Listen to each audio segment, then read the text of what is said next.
Iran को अब उत्तर Korea से ऐसा हथियार मिल सकता है जिससे ईरान इजरायल युद्ध पूरी तरह से बदल सकता है।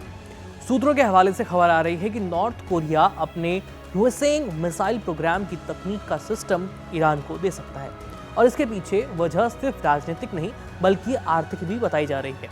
उत्तर कोरिया लंबे समय से अमेरिकी प्रतिबंधों के कारण आर्थिक दबाव में चल रहा है। ऐसे में हथियारों की सप्लाई उसके लिए कमाई का एक बड़ा जरिया बन चुकी है। यही कारण है कि हाल के सालों में उसने रूस के साथ भी सैन्य सहयोग बढ़ाया है। यहाँ तक कि रिपोर्ट्स में यह भी सामने आया है कि उत्तर कोरियन सैनिक रूस की तरफ से यूक्रेन युद्ध में शामिल हुए हैं।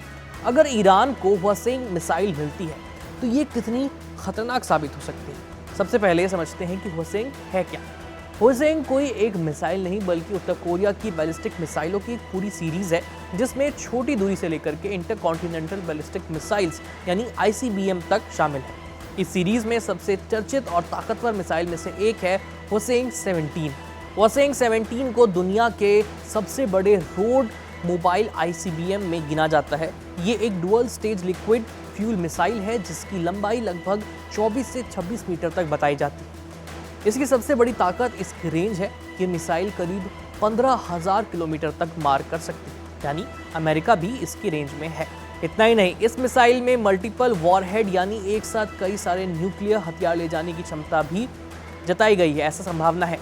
इसका मतलब ये है कि एक मिसाइल और कई सारे टारगेट्स।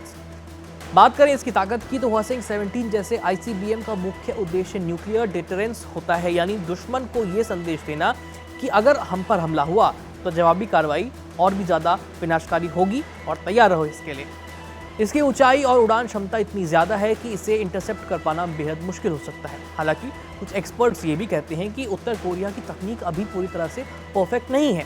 खास करके वॉरहेड के सुरक्षित री एंट्री को लेकर के सवाल बने हुए हैं, लेकिन इसके बावजूद इसकी मौजूदगी ही एक बड़ा रणनीतिक दबाव बनती है। उत्तर कोरिया कभी आधिकारिक तौर पर अपने मिसाइल सिस्टम की लागत नहीं बताता, लेकिन अलग अलग अनुमानों के मुताबिक एक ICBM प्रोग्राम को विकसित करने और लॉन्च करने की लागत करोड़ों डॉलर में होती है, क्योंकि इसमें सिर्फ मिसाइल ही नहीं बल्कि लॉन्च सिस्टम, ईंधन, रिसर्च और न्यूक्लियर वॉरहेड टेक्नोलॉजी भी शामिल होती है। एक इंटरकॉन्टिनेंटल मिसाइल की कीमत $10 मिलियन से लेकर के $100 मिलियन या उससे भी कहीं ज़्यादा हो सकती है। ये उसके डिज़ाइन और टेक्नोलॉजी पर निर्भर करता है। ये महज एक अनुमान है। इसको लेकर के आधिकारिक आंकड़े अभी तक पब्लिक डोमेन में मौजूद नहीं है। ईरान पहले से ही बैलिस्टिक मिसाइल प्रोग्राम पर काम कर रहा है और रिपोर्ट्स के अनुसार उसे पहले भी उत्तर कोरिया से तकनीकी मदद मिल चुकी है। अगर ह्वेसेंग जैसी लंबी दूरी की तकनीक उसे मिलती है तो उसकी क्षमता, जो स्ट्राइक क्षमता है, वो कई गुना बढ़ सकती है। इसका सीधा असर मिडिल ईस्ट की जियोपॉलिटिक्स पर पड़ेगा।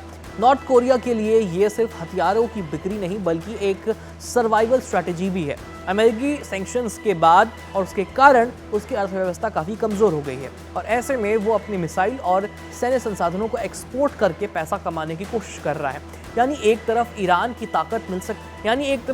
ताकत मिल सकती है तो दूसरी तरफ उत्तर कोरिया को आर्थिक राहत मिल सकती है। अगर उत्तर कोरिया, ईरान और रशिया जैसे देश आपस में सैन्य सहयोग बढ़ाते हैं और इसे मजबूत करते हैं तो आने वाले समय में वैश्विक शक्ति संतुलन को पूरी तरह से बदल सकता है। फिलहाल इस पर में इतना ही। बाकी आपको क्या लगता है, क्या नॉर्थ कोरियन मिसाइल ईरान पहुंच सकती है? ईरान को इस मिसाइल को खरीद सकता है? अपनी राय आप कमेंट सेक्शन में लिख करके भेज सकते हैं। मेरा नाम है आयुष, देखते रहिए कड़क। धन्यवाद।